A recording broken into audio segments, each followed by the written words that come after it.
Dear Broken Leg, I know you must be bored sitting in that cast, so let me tell you about my encounter with the talking hot chocolate Timmy. On Sunday, I went to the cafe for my favourite hot chocolate. It is heaven. The boiling bubbles pop in your mouth, exploding bits of cool, mouth-watering sauce. I skipped into the shop, overly eager to taste the bliss.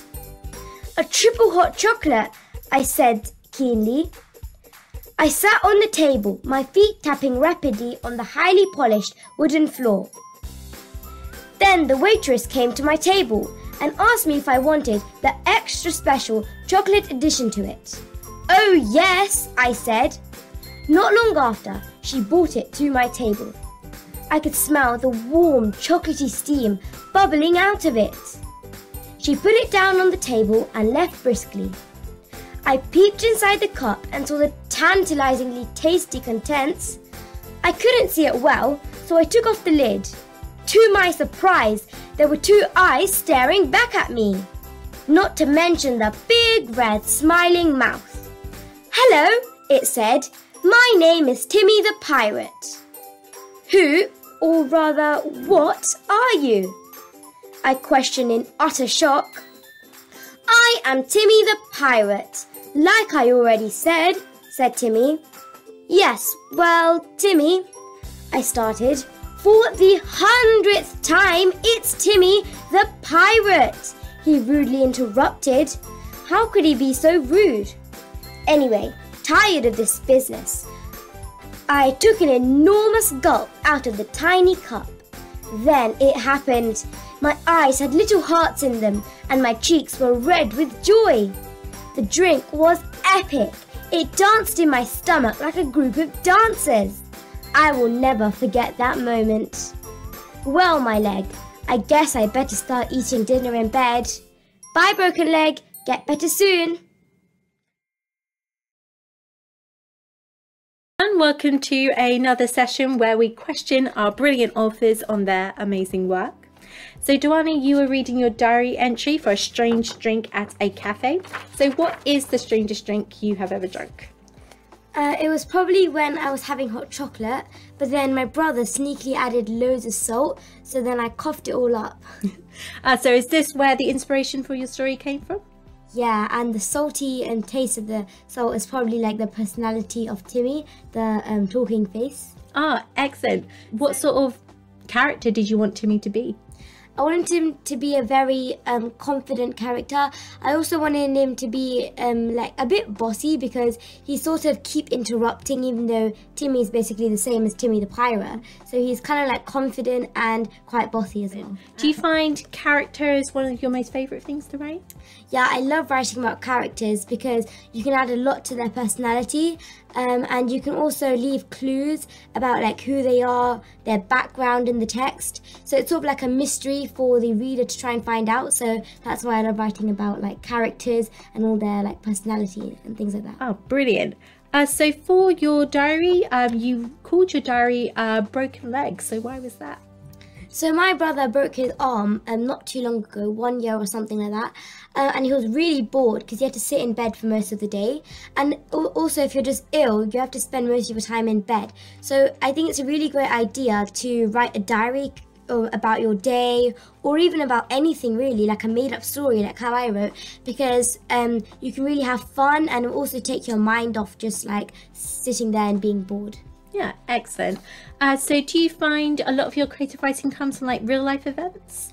Not all of them. Some of them I just let rip and like just come up with crazy ideas and then turn them into stories. But some of them I do relate to real life because then I find that they're relatable with the reader as well. So the reader can kind of imagine it even a bit better. Yeah, excellent. So talking about imagining things a bit better, we noticed in the story that you're using a lot of your 5 senses. So not just what you can see, what you can hear, what you can taste as well. So how did you come around to including those other senses? So sometimes if I want to include my 5 senses and I'm finding it a bit difficult, I'll just close my eyes and imagine like what's happening and the whole scene, because then that will help me to like think of some adjectives and some of the feelings that I'm going to use. So then I'll quickly jot them down and then I'll turn them into like proper sentences. And this is the technique that some writers use, and it really helps because it just makes you like the sort of like the reader will picture what you want to picture, because they'll kind of go through the same thing like what you did. Oh, brilliant. So that's a really good use of like technique, as well as using what you're seeing to draw the reader in. You're describing what you're sensing as well. So what was your favorite line from the story?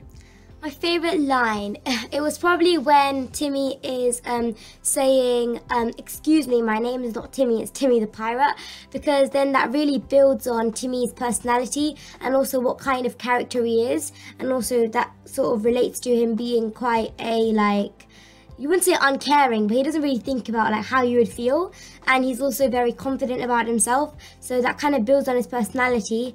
So yeah, that is my favorite line. So I did find this story quite amusing to hear and to read. Was that your intent with it? Yeah, when I write stories, I like my favorite thing about writing stories is like the outcome, and I love people, like seeing people react to it, either laughing or feeling sad or feeling horrified. So I do like think of like a feeling before I start, how I want the characters like to feel, the readers to feel during the middle or the end. So yeah, I did want people to laugh a bit at that story. Oh, that's really great advice for the reader to help them write their story. So thinking first of a feeling and then basing your story around that. Yeah. Oh, excellent. So is this your favourite piece of writing you've done so far? Yeah, it probably is my favourite, joint with when I had to write a descriptive piece to describe like a picture of a girl. And I really like doing that because, like, as I already mentioned, I love writing about characters because of everything you can like say about them. But it also, a tip is that if you find a great character, don't think you can't use it again. Just jot it down, jot all the information about it, and then if you're ever stuck on what character to use, you can just use that character, because then you already know their personality, how they look, and you can incorporate that into your story. And sometimes that really helps you if you're on a time limit, because then you already have these great ideas ready for your story. Excellent. Do you have an example of a character you've used a few times? Yeah, so that description of a girl is actually something I normally use. Her name is Clara. For some reason I had to call her Clara. And she has really bright hair, and that also is a resemblance of her personality, because she's really bold, she's really brave, and she's very artistic as well. She likes writing newspapers, making collages in different shapes. And she's a very mysterious person though, and everyone's trying to find out about her. So that's a character I normally use, a very mysterious sort of character, to build suspense, to build like the readers wanting to know what's happening next. So I do like use her quite a lot. Excellent. So would you say when you're thinking about how to design your character, you can't just think about appearance, you have to think about personality, maybe some flaws you can use, like as you said, creating a sense of mystery so you can adapt them to different stories? Oh yeah, definitely. So on things like their personality, you can adapt those slightly to your story, because obviously if it's a horror story, you're not going to make them a happy girl. I mean, you could, but then you can turn it into a sad girl. But most likely you'll start with them being a moody character. Then maybe they face these things to understand something. But so you can change it slightly. But I think that it's really good not just to add the appearance, because I mean, if you say this girl has red hair, you won't know like anything about her. So if she does something mysterious, you'll start thinking, is that her personality, or is that just like a one-off thing? So it's really good to not always make the reader like completely lost, like what is going on in the story. So they need to know a bit of the key information, but they don't need to know everything, so they still have some questions in their mind.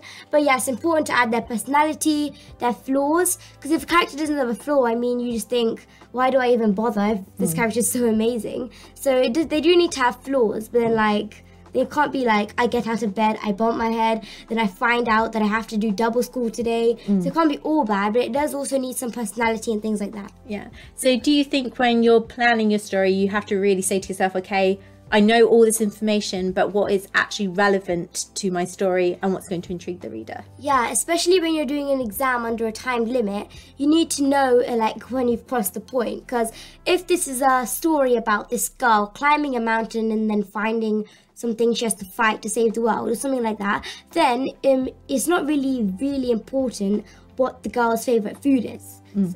Because by saying that, you're learning more about the girl, but that's not actually developing the actual story itself. And that's obviously the most important thing. The whole story is like one.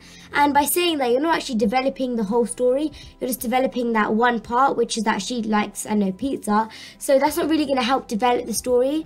So some things are good to add that might give some clues about what she's going to do next. But like, you don't always need to have overly like every single detail about her, because then there's nothing really to find out in the end. Yeah, excellent. I think you've got a really good understanding of character there.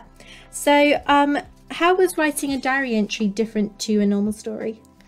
So I think personally I do enjoy writing diaries more, and they are different because in diaries you can add a lot more of your opinion. Like in formal pieces you can add your opinion and you have to be respectful of the other, like of the opposing, but you can add your own opinion. But with diaries you can do that even more. You can also add some more personality to all your characters, because you can also make them a lot more humorous, which is humor is not something you would really add in more formal things. So it's obviously a lot more free, and also it's just fun to sometimes look over your day and think, oh wow, that was funny, or that was quite fun. Yeah, because it's often we think creative writing is you have to entirely imagine everything exciting that can happen, but we often have quite exciting and unique things happening during our day as well. Yeah, sometimes you have quite unique things, like you don't always need to write about something that's going to excite the reader and keep them on the edge of their seat. Sometimes it can be something as simple as walking to school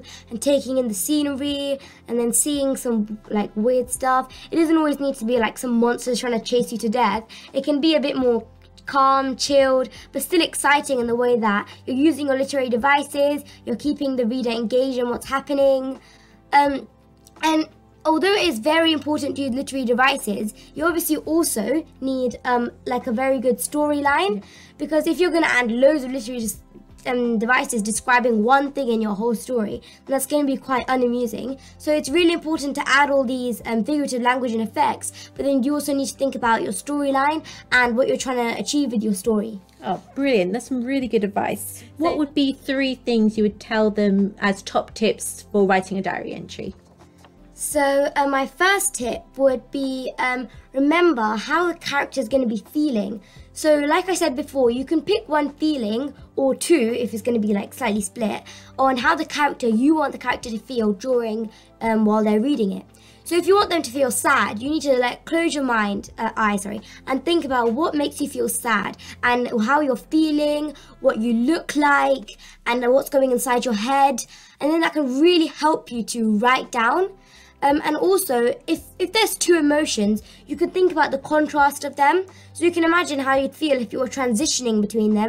And then that will also help you to sort of write between that transition. Because sometimes it can be awkward if you say, I'm so sad, I'm about to die of sadness. Then you say, oh, and now I can't wait for having an ice cream. So sometimes you need to think about that transition and making it more gradual. So that can also be a good thing. My tip number 2 is quite a short tip, but it is important. Remember your literary devices. Especially if this is an exam, you want to get the points for all your literary devices, as they're going to get you most of your points. So have lots of fun with it, but just remember that literary devices are actually what make you understand it more. Because if you don't have literary devices, you're sort of just saying plain things like, there was a dog, he came up to me, he bit me. But if you add literary devices, you understand how you're feeling, because basically without adding to the literary devices, you don't know how you're feeling. It's just basically bullet points on what's actually happening. My final tip is just have lots of fun and just think lots of creative ideas. It doesn't always need to be related to real life at all. Like some of my stories are crazy. They're not even on planet Earth. They start on some completely different planet, and I'm meeting these weird creatures, and sometimes I'm not even human as myself, as like from my point of view. So just be crazy with all your ideas. Obviously it needs to be like sort of like believable, not like out of this world where the reader's confused, but you can make it very original and different. So yeah, those are my 3 tips. Oh, excellent. I really like the sound of having a lot of fun with it as well. Okay, thank you very much for speaking with us. No worries.